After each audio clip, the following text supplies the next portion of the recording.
নমস্কার বন্ধুরা, আপনারা কেমন আছেন? আশা করছি ভালো আছেন। আমাদের চ্যানেলে যদি আপনি প্রথম বা নতুন হয়ে থাকেন তাহলে অবশ্যই চ্যানেলটি সাবস্ক্রাইব করে দিন এবং ভিডিও ভালো লাগলে অবশ্যই লাইক, কমেন্ট এবং শেয়ার করবেন। আজকে আপনাদের সাথে যেই ব্যাপারে আলোচনা করব তা হলো যারা ধনু রাশির জাতক জাতিকা রয়েছেন আপনাদের কেমন কাটবে এই সপ্তাহ, অর্থাৎ 2রা সেপ্টেম্বর থেকে 8ই সেপ্টেম্বর পর্যন্ত কেমন কাটতে চলেছে সেই ব্যাপারেই একটা ধারণা দেব। আসুন জেনে নিন। এই সপ্তাহে আপনার স্বাস্থ্য কিছুটা ক্ষতিগ্রস্ত হবে, তাই অত্যাধিক ভ্রমণ আপনার প্রকৃতিতে কিছুটা বিরক্তি তৈরি করতে পারে। এমন পরিস্থিতিতে আপনার স্বাস্থ্যের প্রতি সর্বোচ্চ গুরুত্ব দিন এবং ভ্রমণ এড়িয়ে চলুন। এই সপ্তাহে আপনি বুঝতে পারবেন যে শুধুমাত্র বিজ্ঞ বিনিয়োগই ফলদায়ক।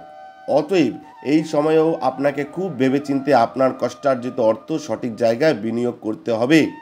এজন্য আপনার মনে কোনো ধরনের সন্দেহ থাকলে কোনো অভিজ্ঞ বা বয়স্ক ব্যক্তির সাহায্য নিতে পারেন। যদি আপনার পিতামাতার স্বাস্থ্য প্রভাবিত হয় তবে এই সপ্তাহে এটির উন্নতি হওয়ার একটি শক্তিশালী সম্ভাবনা কিন্তু রয়েছে। এই কারণে এই পুরো সপ্তাহে আপনার পারিবারিক জীবন অনেকাংশে ভালো হবে এবং এই সময়ের মধ্যে আপনি একটি যানবাহন বা সম্পত্তি কেনার পরিকল্পনা করতে পারেন। কর্মজীবনের দিক থেকে এই সপ্তাহটি আপনার জন্য শুভ প্রমাণিত হবে, কারণ এই রাশির জাতক জাতিকারা বিদেশ ভ্রমণে যাওয়ার অনেক শুভ সুযোগ পাবেন। এটা কিন্তু মাথায় রাখতে হবে যারা ধনু রাশির জাতক জাতিকা রয়েছেন। এটির মাধ্যমে আপনি নতুন কিছু শেখার এবং এটার মাধ্যমে নতুন কিছু শেখার সময় আপনার বিকাশের জন্য অনেক উপযুক্ত উৎস স্থাপন করতে সক্ষম হবেন। ইঞ্জিনিয়ারিং, মেডিকেল এবং আইন অধ্যয়নরত শিক্ষার্থীরা এই সপ্তাহে বিশেষ সাফল্য পেতে পারে।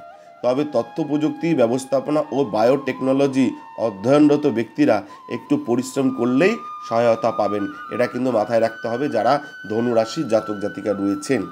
আপনাদের বললাম যে এই সপ্তাহটা কেমন কাটতে চলেছে।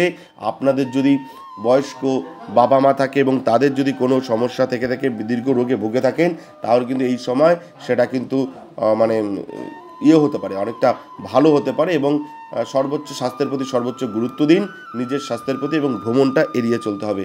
এটা মাথায় রাখবেন যারা ধনুরাশির জাতক জাতিকা।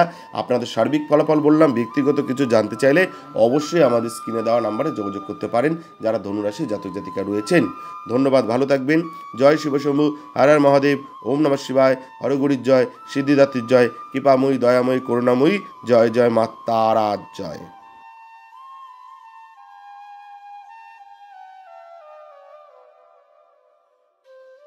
আমাদের ভিডিও আপনাদের কেমন লাগছে? আশা করছি ভালো লাগছে। তাহলে অবশ্যই লাইক করুন, কমেন্ট করুন এবং শেয়ার করুন এবং চ্যানেলটি অবশ্যই সাবস্ক্রাইব করে দিন। ভালো থাকবেন, সুস্থ থাকবেন। ধন্যবাদ।